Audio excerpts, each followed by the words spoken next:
So we kicked things off back in September and we've been making steady progress since then. So the benchwork was straightforward. It's just 1x4 pines screwed together and then drilled for wiring. Nothing too fancy, but strong enough to support the build. The only real challenge was mounting it against the garage wall, which is concrete. That took a couple trips to Home Depot to get right. For the backdrop, we spent a good amount of time on YouTube learning how to bend Masonite. It turns out that soaking it in Windex really does work.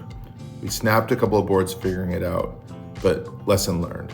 The key is using a bathtub full of Windex and a huge helping of patience.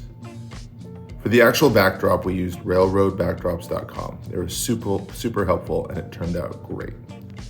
So with the backdrop in place, it was time to start laying track. We designed the whole layout in CAD.